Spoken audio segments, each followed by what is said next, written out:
Okay, so for the left hand for this tune, you know the way I always like to start is just by acknowledging what key am I in for each part and putting the one chords on those notes now, or on those parts at the beginning. So the first thing to know about this tune is the really cool, weird, striking chord in it is a G major chord. So having the B up right here. So you want to go into this left hand being aware that you either want to be able to have that mid-range B up all the time, or that you want to have space where you can put it up and down. So I would just be back of your mind aware of that right now. You don't need to do anything with it specifically at this moment, but it'll come up in a minute. So the first part is in F. So I would just put an F at the beginning. As usual, I'm just doing a tenth. The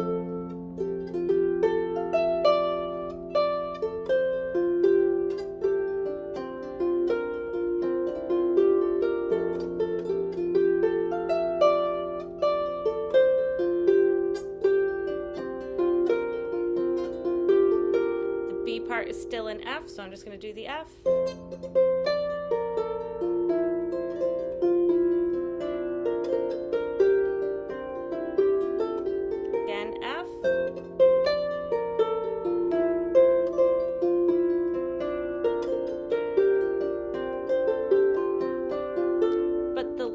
Part is in G minor, so I can do a G minor chord, but keep in mind, like, theoretically we might have a B natural if you're not changing the levers, so I'd practice it as a tenth or as an octave, but just knowing, like, if you like the tenths, that's gonna lock you in on changing the lever, which is worth it. You can totally do it, but for here right now you could go for the tenth. It would be okay.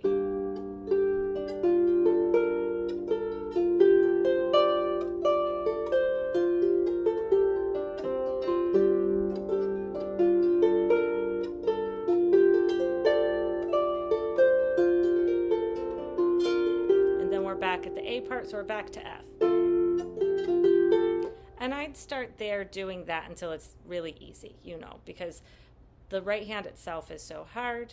You want to have your left hand be pretty basic to start, so that you've plenty of attention for your right hand.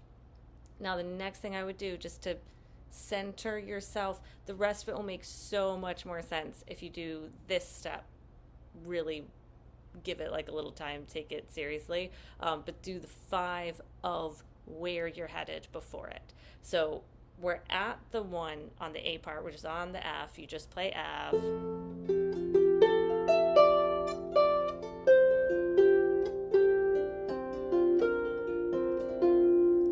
C,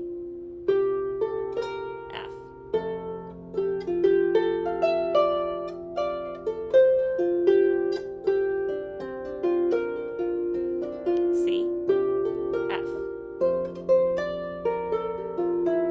So keep in mind, again, theoretically we might have a B natural, so you can play the C7 there, but I would practice just playing a single D, because you want to avoid that if you need to. It's worth it to do both of these stages, the 1 chords only and the 5s and the 1s, with that lever up and with it down, so that you can get used to, like, okay, I could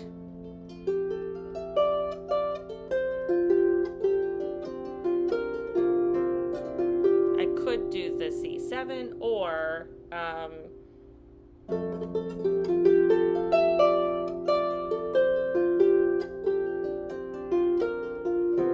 I can't, right? It's worth it to practice with it up, so you can notice where you're like, oh no, avoid that, so that you're conscious about whether it's up or down. I move it up and down, but you might not want to right away, so just be aware of that. I'm just playing a single C and then going back to the F. On the B part, I've got F,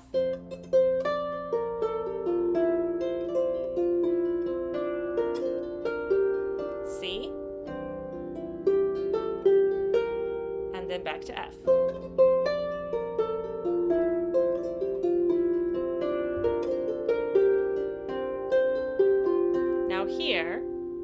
5 of what's next is G, so I need D.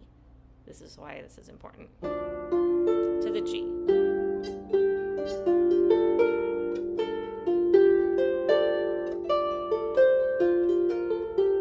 D to G.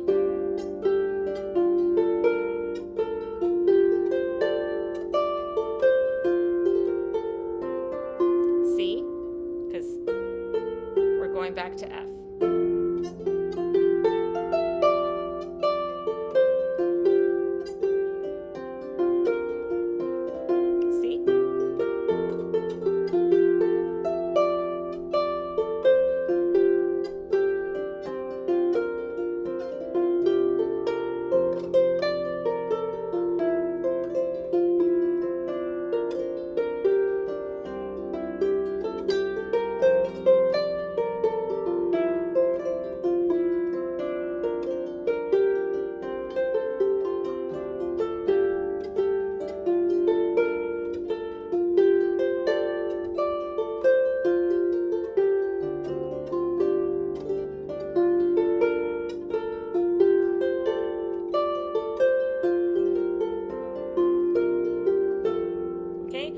It's just to help really be aware of where is it a D at the end and where is it a C at the end.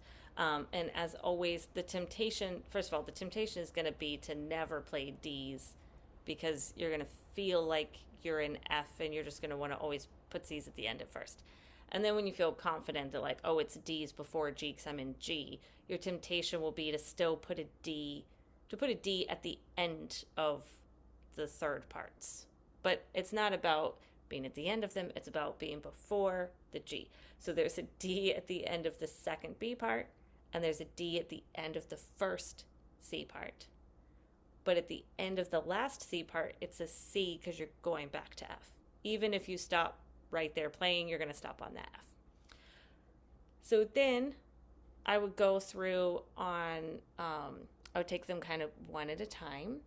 So think about your 1s, 4s, and 5s. So we're in F. We've got F, G, A, B, and C.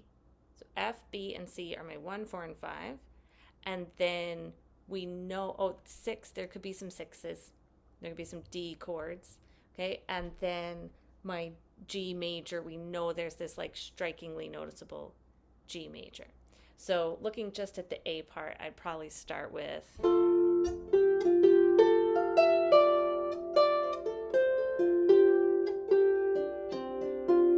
B, 4, 5. Okay, so I'm just putting my 4 and 5 at the end. Sorry, there's a bug, it's annoying me. Then I would want some of these like right on the phrase changes. So I can hear that it's going to something here.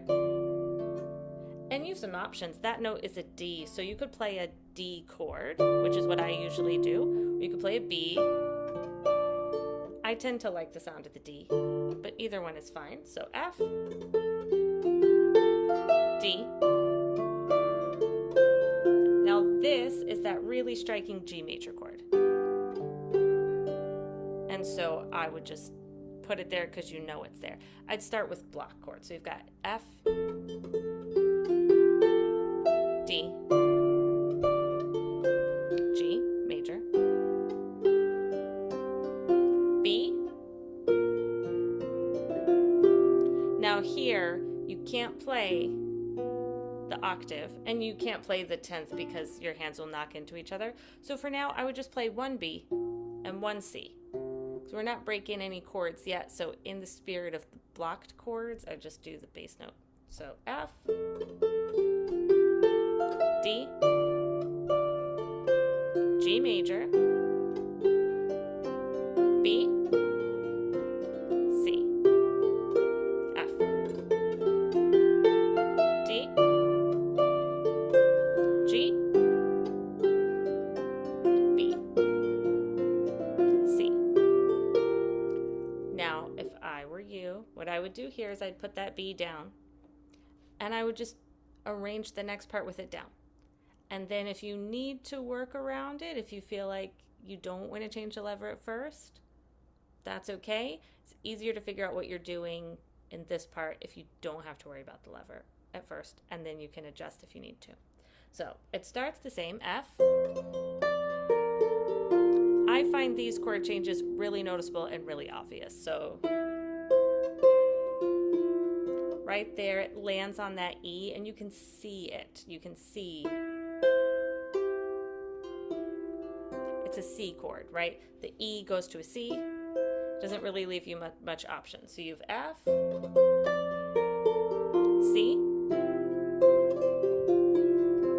then here D to B. It's a B chord. It's not really anything else it can be. And then you already had the C. Okay, so you've got F, C, B, C.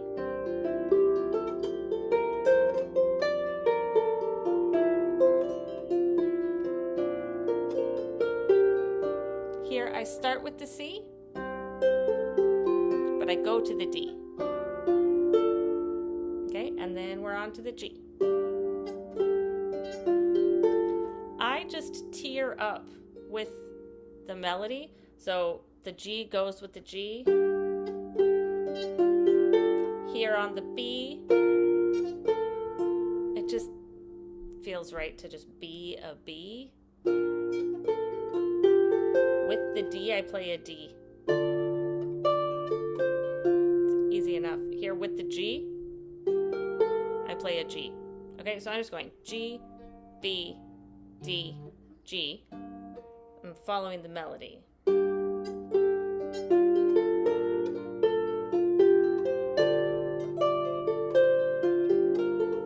Now you already had the D here. Back to the same.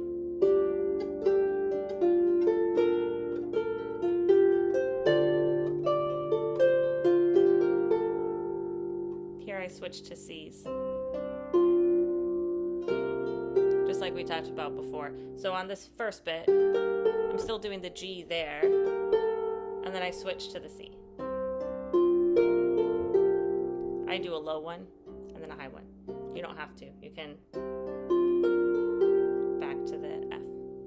Okay? So doing it this way, you're just blocking what the chords are without too much worry about the lever, but when you're just blocking them, you have plenty of time to do it. So then I would practice it like that. I would just do like F, D, G, single B, C, back to F, D, G major, B, C, F. Right in there somewhere, I would just put that lever down because you can, you know?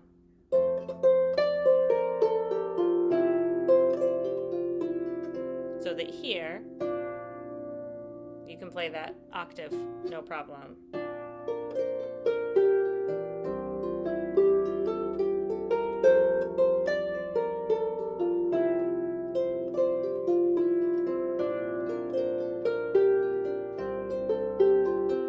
D to G.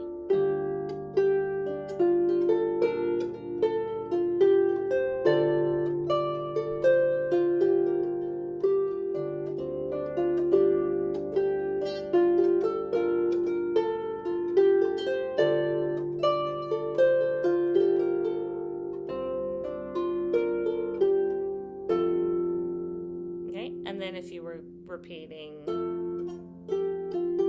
yeah, I would just put that back up there. Okay, you'll find where you need it to go. You'll narrow it down as you add more left hand. But for now, keeping it to just block chords on clear, obvious chord changes on the start of each phrase gives you plenty of space to mess with that and it not to feel too overwhelming. It's really not a hard lever change in the tune. So I think it's worth it to practice it in. If you feel like you just really don't want to do that lever right now, then what you'd do is you'd keep it up because you really need that G. It's like the whole point of the tune. Just keep it up and don't play the B anywhere that you were. So like that would mean on the B here, in the A part, again, single notes like we were doing. Same in the B part. You can do the C. But here, I would probably just do the B and the F without the, you don't want to play that one.